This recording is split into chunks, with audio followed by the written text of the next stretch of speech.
ये दोस्तों, इस वीडियो में हम फिर से आपके लिए लेकर आए हैं ग्रामीण विकास, ठीक है, MCQs। ठीक है, तो चलिए स्टार्ट करते हैं।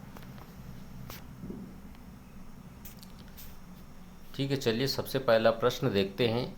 स्वर्ण जयंती ग्राम स्वरोजगार योजना में कुल कीमत में केंद्र और राज्य का जो भाग होता है वो कितना होता है। ठीक है, स्वर्ण जयंती ग्राम स्वरोजगार योजना अर्थात SGSY में कुल कीमत में केंद्र और राज्य का जो भाग है वो कितना है, 75:25 का अनुपात होता है। ठीक है, अगला प्रश्न, आम आदमी बीमा योजना में उम्र सीमा कितनी होती है।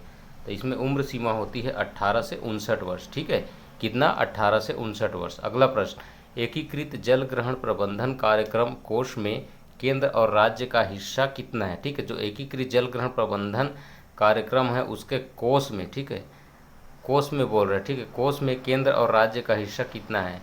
तो इस केंद्र और राज्य का हिस्सा है 90:10 का। कितना हिस्सा है, 90:10 का हिस्सा है। ठीक है, अगला प्रश्न हमें देखना है, केंद्रीय सूचना आयोग के सदस्यों का कार्यकाल, ठीक है, किसमें दिया है। केंद्रीय सूचना आयोग के सदस्यों का कार्यकाल जो है वो RTI एक्ट 2005 की धारा, ठीक है, धारा 13 में दिया है। ठीक है, इनके कार्यकाल के बारे में केंद्रीय सूचना आयोग के।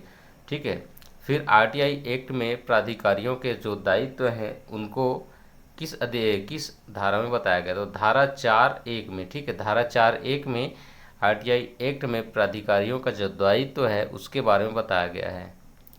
ठीक है, अगला प्रश्न देखेंगे हम।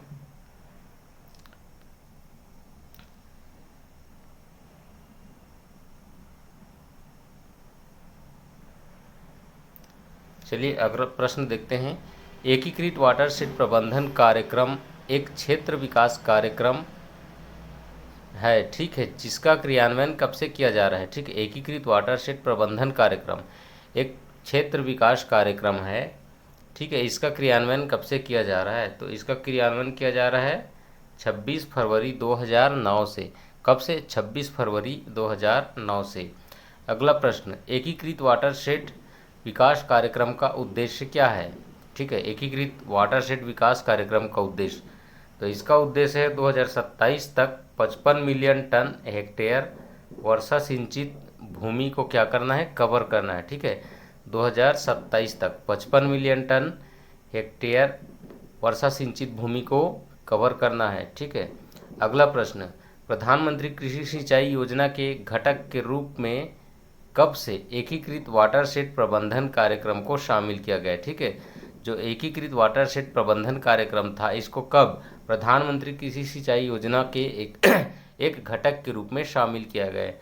तो इसको शामिल किया गया है 26 अक्टूबर 2015 से, 26 अक्टूबर 2015 से। ठीक है, अगला प्रश्न में आते हैं, भूजल सुरक्षित विकास खंड कितने हैं छत्तीसगढ़ में। तो भूजल विकास सुरक्षित विकास खंड है 110। उसके बाद आंशिक संकटपूर्ण विकास खंड कितने हैं। तो आंशिक संकटपूर्ण विकास खंड है 27। पूर्णतः विकास खंड कितना है। तो पूर्णतः विकास खंड है 9। कितना, 9। अगला प्रश्न, सूखा संभावित क्षेत्र कार्यक्रम की शुरुआत कब की गई थी, अर्थात DPAP। ठीक है, सूखा संभावित क्षेत्र कार्यक्रम की शुरुआत 1973 और 74 में किया गया था। ठीक है, 1973 और 74 में। अगला प्रश्न पे देखते हैं, सूखा संभावित क्षेत्र कार्यक्रम की शुरुआत हमने बताया 1973-74। अगला प्रश्न, IWMP की परियोजना मिली वाटरशेड, ठीक है, मिली वाटरशेड का उपचार क्षेत्रफल कितना होता है। तो इसका उपचार क्षेत्रफल होता है 5000 हेक्टेयर। ठीक है, मिली वाटरशेड बोला है, माइक्रो बोलता ना, तो माइक्रो बोलता तो 500 होता। ठीक है, मिली वाटर बोला है तो 5000 हेक्टेयर आएगा। IWMP की परियोजना में मिली वाटरशेड का उपचार क्षेत्र। अंतर्जातीय विवाह प्रोत्साहन योजना में सहायता कितना दिया जाता है। अंतर्जातीय विवाह प्रोत्साहन योजना में सहायता दिया जाता है 50,000 रुपये का। कितने का, 50,000 रुपये का सहायता दिया जाता है। अटल आवास योजना अंतर्गत पात्र व्यक्ति की वार्षिक आमदनी कितनी होनी चाहिए। ठीक है, जिसको अटल आवास योजना का लाभ मिलेगा तो उसकी आमदनी होनी चाहिए 60,000 रुपये, उससे ज़्यादा नहीं होनी चाहिए। वाटरशेड परियोजना की बहुस्तरीय पद्धति में कुल कितने स्तर होते हैं? इन ऑप्शन देख सकते हैं 3 और 5। तो यहाँ पे आपको उत्तर लेना है 3। ठीक है, वाटरशेड परियोजना की बहुस्तरीय पद्धति में कितने स्तर होते हैं? 3। ठीक है। वर्तमान में मनरेगा कितने जिलों में चल रहा है? तो वर्तमान में जो मनरेगा है वो पूरे देश भर में 593 जिलों में चल रहा है। अगला प्रश्न, मनरेगा को अधिनियमित किया गया था कब? 5 सितंबर 2005 को। 5/5 इसको अधिनियमित किया गया था, 5 सितंबर 2005 को। ठीक है, अगला प्रश्न की ओर चलेंगे हम और देखते हैं हम इधर। ठीक है, मनरेगा अंतर्गत सामाजिक अंकेक्षण होता है। ठीक है, तो मनरेगा में सामाजिक अंकेक्षण कितने दिनों में होता है? 1 वर्ष में। ठीक है, 1 साल में एक बार मनरेगा के अंतर्गत सामाजिक अंकेक्षण होता है। ठीक, उसके बाद अगला प्रश्न, मनरेगा पर सामग्री पर व्यय कितने प्रतिशत किया जाता है? ठीक, मनरेगा में सामग्री पर व्यय होता है 60:40। ठीक है, वस्तु और सामग्री ऐसा बोलते हैं। ठीक है, तो यहाँ सामग्री पूछा है तो 40% बताना है आपको। मनरेगा में महिलाओं को रोजगार मिल रहा है कितने प्रतिशत? ठीक है, तो मनरेगा में महिलाओं को 50% रोजगार मिल रहा है। ठीक है, 50%। 2011 की जनगणना के अनुसार छत्तीसगढ़ में ग्रामीण जनसंख्या कितनी है? तो छत्तीसगढ़ में ग्रामीण जनसंख्या है 196 लाख। 196 लाख। भारत निर्माण योजना कब चालू हुआ? भारत निर्माण योजना चालू हुआ था सन 2005 और 6 से। सन 2005 और 6 से। अगला प्रश्न है, भारत में इंदिरा आवास योजना में भारत सरकार और राज्य सरकार कितने राशि उपलब्ध कराती थी? ठीक है, पहले कितने राशि उपलब्ध कराती थी इंदिरा आवास योजना में भारत सरकार और केंद्र सरकार? ठीक है, तो 75:25। ठीक है, 75:25 पहले था, लेकिन 2015 और 16 से, ठीक है, 2015 और 16 से ये हो गया है 60:40। कितना हो गया है? 60:40। कौन सी योजना में? इंदिरा आवास योजना में। पहले कितना था? 75:25। अगला, इसमें आवास योजना में जो कितने प्रतिशत अल्पसंख्यकों को लाभ मिलता है? तो इसमें 15% लाभ अल्पसंख्यकों को दिया जाता है। किसमें? इंदिरा आवास योजना में। इंदिरा आवास योजना में निःशक्त जनों को लाभ मिलता है कितने प्रतिशत? इनको लाभ मिलता है 3% का। कितने परसेंट का? 3% का। इंदिरा आवास योजना में नवीन आवास अगर बनाना है तो उसमें मिलता है 70,000, लेकिन पर्वतीय क्षेत्र में अगर बन रहा है आवास तो उसमें मिलता है 75,000। ठीक है, इंदिरा आवास योजना की ही बात हम कर रहे हैं। ठीक है, अब हम आते हैं अगला प्रश्न में। ठीक है, इंदिरा आवास निर्माण हेतु कुल क्षेत्रफल कितने वर्ग मीटर का होना चाहिए? तो कम से कम 20 वर्ग मीटर का क्षेत्रफल होना चाहिए। उसके बाद हम देखते हैं पीएम आवास योजना के तहत सालाना क्षेत्र हेतु, ठीक है, सामान्य क्षेत्र हेतु प्रति आवास कितना मिलता है? तो पीएम आवास योजना अर्थात प्रधानमंत्री आवास योजना में सामान्य क्षेत्र हेतु 1,20,000 रुपये मिलता है। ठीक है, और पीएम आवास योजना का क्षेत्र कितना होता है? तो इसका क्षेत्र होता है 25 वर्ग मीटर। कितना होता है? 25 वर्ग मीटर। जबकि इंदिरा आवास का कितना था? 20 वर्ग मीटर। भारत सरकार और राज्य सरकार का व्यय कितना है पीएम आवास में? तो 60:40। ठीक है, कितना है? 60:40 है। ठीक है, किसमें? पीएम आवास योजना में। ठीक है, उसके बाद आम आदमी बीमा योजना में केंद्र और राज्य का प्रीमियम भुगतान में हिस्सा कितना है? ठीक है, किस योजना में? आम आदमी बीमा योजना में। तो यह है 100-100। ठीक है, यानी 100 रुपये केंद्र सरकार देगा और 100 रुपये राज्य सरकार। बीमा अवधि समाप्त होने के पूर्व अगर व्यक्ति की मृत्यु हो जाती है तो नामित जो व्यक्ति होता है उसको कितना मिलता है? तो उसको मिलता है 37,000 रुपये। कितना मिलता है? 37,000। अटल खेतीहर मजदूर बीमा योजना अंतर्गत, अटल खेतीहर मजदूर बीमा योजना अंतर्गत बीपीएल व्यक्ति का बीमा, बीपीएल व्यक्ति का बीमा किया जाता है तो उसकी उम्र क्या है? तो उसकी उम्र यहाँ पे होनी चाहिए 18 से 59 वर्ष। ठीक है, कितना? 18 से 59 वर्ष अटल खेतीहर मजदूर बीमा योजना में। अगला प्रश्न, दीनदयाल ग्रामीण कौशल योजना, ठीक है, 25 सितंबर 2014 से चालू है। ठीक है, 25 सितंबर 2014 से चालू है दीनदयाल ग्रामीण कौशल योजना। इसमें लाभ क्या है, तो इसमें 15 से 35, ठीक है, 15 से 35 आयु वर्ग के बीपीएल के जो युवक वगैरह होते हैं, युवक युवतियाँ, उनको प्रशिक्षण दिया जाता है ताकि उनका कौशल विकास हो सके। ठीक है, आंगनबाड़ी केंद्र के लक्षित हितग्राही किस समूह के बच्चे हैं? ठीक है, तो आंगनबाड़ी केंद्र में 10 साल तक के जो बच्चे हैं ना, ठीक है, ये क्या है, लक्षित हितग्राही के रूप में माने गए हैं। ठीक, भारत सरकार के ग्रामीण जल आपूर्ति योजना, कौन सी योजना? भारत सरकार के ग्रामीण जल आपूर्ति योजना कब चालू हुई थी? तो 1973 और 74 में चालू हुई थी भारत सरकार के ग्रामीण जल आपूर्ति योजना। सस्टेनेबल डेवलपमेंट गोल के तहत किए गए कार्यक्रम की चुनौतियों को किस वर्ष तक पूर्ण किए जाने का लक्ष्य है? सस्टेनेबल डेवलपमेंट गोल के तहत किए गए कार्यक्रम की चुनौतियों को किस वर्ष तक पूर्ण किए जाने का लक्ष्य है? तो 2030 तक। ठीक है, कब तक? 2030 तक सस्टेनेबल डेवलपमेंट गोल के तहत किए गए कार्यक्रम की चुनौतियों को पूर्ण किए जाने का लक्ष्य है। ठीक, अगला प्रश्न, सर्व शिक्षा अभियान का लक्ष्य क्या है? सर्व शिक्षा अभियान में 6 से 14 वर्ष के जो बच्चे होते हैं ना, 6 से 14 वर्षीय बच्चे, इनकी शिक्षा का व्यवस्था किया जाता है। अगला प्रश्न, यदि सूचना का संबंध मानवाधिकार से संबंधित है तो कितने दिनों में दिया जाएगा? तो ये दिया जाएगा 45 दिनों में। कितने दिनों में? 45 दिनों में दिया जाएगा। ठीक है, अगला प्रश्न,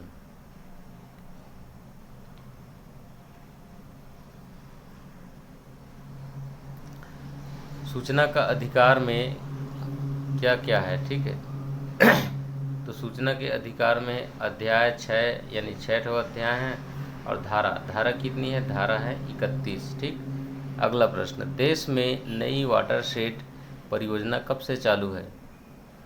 ठीक है, देश में नई वाटरशेड परियोजना कब से चालू है? तो ये है 1 अप्रैल 2008 से। कब से? 1 अप्रैल 2008 से एकीकृत वाटरशेड विकास कार्यक्रम चल रहा है। अब जो एकीकृत वाटरशेड विकास कार्यक्रम चल रहा है, ये कब से चल रहा है?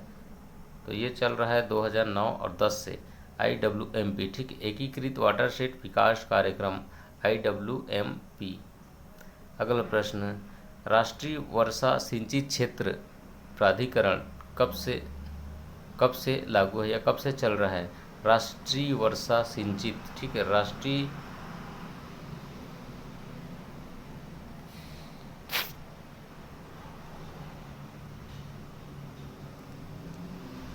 ठीक, तो ये प्राधिकरण सन 2006 से चल रहा है, राष्ट्रीय वर्षा सिंचित क्षेत्र प्राधिकरण। ठीक है, एकीकृत जल ग्रहण क्षेत्र प्रबंधन कार्यक्रम के अंतर्गत, ठीक है, एकीकृत जल ग्रहण क्षेत्र प्रबंधन कार्यक्रम के अंतर्गत परियोजनाओं में गठित WTA में कितने सदस्य होते हैं?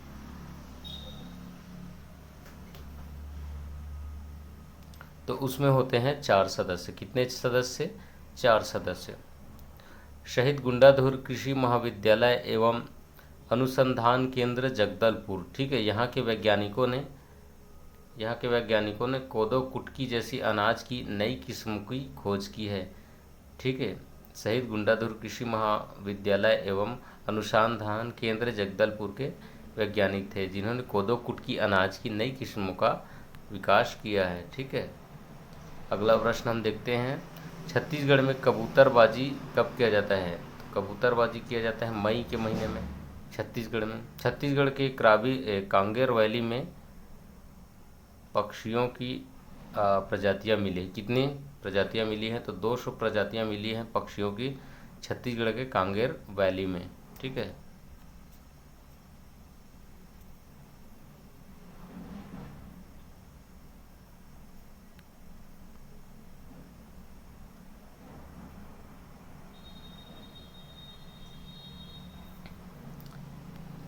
ठीक है दोस्तों, अगला प्रश्न है ग्राम स्तरीय जल ग्रहण समिति में अध्यक्ष एवं समिति के अलावा कम से कम कितने सदस्य होंगे? ठीक है, ग्राम स्तरीय जल ग्रहण समिति में तो इसमें कम से कम 10 सदस्य होने चाहिए। ठीक है, कितने सदस्य? 10 सदस्य होने चाहिए, जो कि ग्राम स्तरीय जल ग्रहण समिति में अध्यक्ष एवं समिति के अलावा कम से कम कितने सदस्य हों? तो वो हों 10 सदस्य। ठीक है,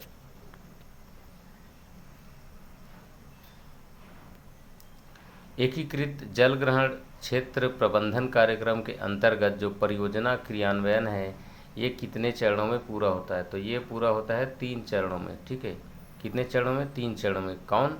एकीकृत जल ग्रहण क्षेत्र प्रबंधन कार्यक्रम के अंतर्गत परियोजना क्रियान्वयन कितने जिलों में होता है, हो रहा है या पूरा होता है? तो 3 चरणों में।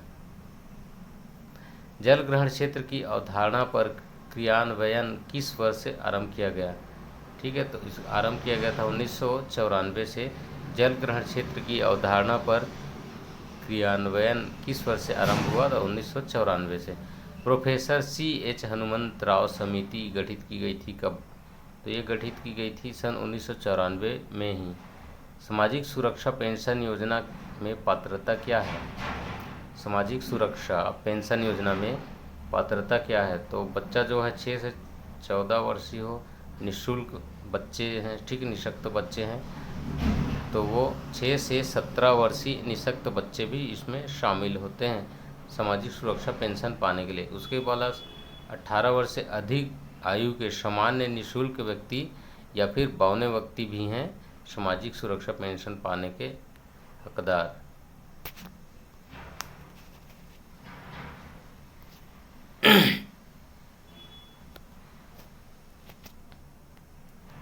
उसके बाद हम देखते हैं अगला प्रश्न। इंदिरा गांधी राष्ट्रीय निःशक्तजन पेंशन योजना में कितनी राशि प्रतिमाह मिलती है? कितनी मिलती है? 500 रुपये। इंदिरा गांधी राष्ट्रीय निःशुल्क पेंशन योजना में कितनी राशि मिलती है प्रतिमाह? तो 1500 रुपये प्रतिमाह दिया जाता है। ठीक है,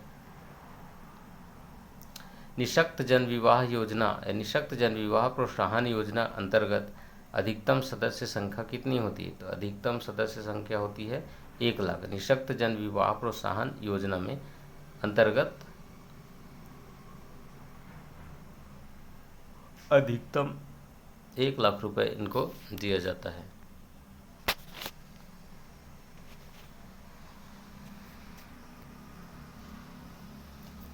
चलिए अगला प्रश्न देखते हैं।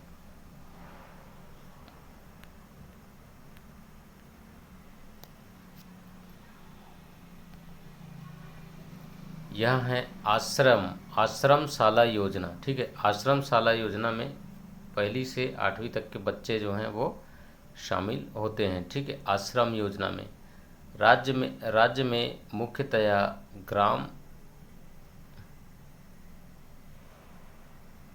सड़क योजना। ठीक है, राज्य में मुख्यमंत्री ग्राम सड़क योजना कब से लागू है? तो ये लागू है 23 अप्रैल 2011 से। कब से? 23 अप्रैल 2011 से। ठीक है, 1 हेक्टेयर में कितने वर्ग मीटर होते हैं? तो 1 हेक्टेयर में होते हैं 10,000 वर्ग मीटर। खसरे में कुल कितने खान होते हैं? तो 22 खान होते हैं दोस्तों। कितने खान? 22 खान। प्रधानमंत्री आवास योजना ग्रामीण केंद्र राज्य संबंध। ठीक है, प्रधानमंत्री आवास योजना जो ग्रामीण है इसमें केंद्र और राज्य का अंश कितना है?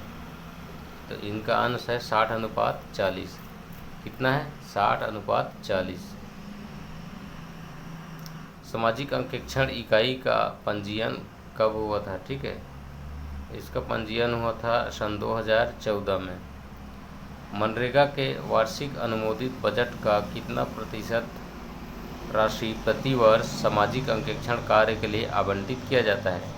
ठीक है, मनरेगा के तहत जो ग्रामीण हैं ये अनुमोदित करेंगे। प्रश्न ये है कि मनरेगा के वार्षिक अनुमोदित बजट का कितना प्रतिशत राशि जो है प्रतिवर्ष सामाजिक अंकेक्षण कार्य हेतु दिया जाता है? तो 0.5। ठीक है, 0.5 रैंक रेट। ठीक है, मनरेगा के वार्षिक अनुमोदित बजट का। ठीक है, अगला प्रश्न देखते हैं हम। एकीकृत जल घन प्रबंधन परियोजना के अंतर्गत डीडीपी ब्लॉक्स के लिए प्रति हेक्टेयर उपचार राशि कितनी है? ठीक है, एकीकृत जल ग्रहण प्रबंधन परियोजना के अंतर्गत डीडीपी ब्लॉक्स के लिए प्रति हेक्टेयर उपचार राशि कितनी है? वन अधिकार अधिनियम की व्याख्या छत्तीसगढ़ में कब से प्रारंभ हुई है? ठीक है, वन अधिकार अधिनियम की क्रियान्वयन छत्तीसगढ़ में कब से किया जा रहा था? छत्तीसगढ़ में किया जा रहा है सन 2020 से। किस सन से? सन 2020 से। ठीक है, अगला प्रश्न हम देखने वाले हैं। चलिए, एकीकृत जल ग्रहण प्रबंधन परियोजना भारत में कब से लागू है? ठीक है, भारत सरकार द्वारा। तो इसे 1 अप्रैल 2008 से एकीकृत जल ग्रहण प्रबंधन परियोजना लागू है। इसमें केंद्र एवं राज्य का जो अनुपात है वो है 60:40। ठीक है, कितना है? 60:40। इसके अंतर्गत डीडीपी ब्लॉक्स के लिए प्रति हेक्टेयर उपचार राशि कितनी है? ठीक है, अगर वो डीडीपी ब्लॉक है, ठीक है, तो उसकी उपचार राशि कितने दी जाएगी उसको? 15,000 रुपये। ठीक है, अगला प्रश्न देखिए। गोधन न्याय योजना के अंतर्गत गोधन वर्मी कंपोस्ट को बेचा जा रहा है क्या? तो जी हाँ, इसको 8 रुपये में बेचा जा रहा है। कितने रुपए में? 8 रुपये में। अल्पकालीन कृषि साख संरचना हेतु, ठीक है, अल्पकालीन कृषि साख संरचना हेतु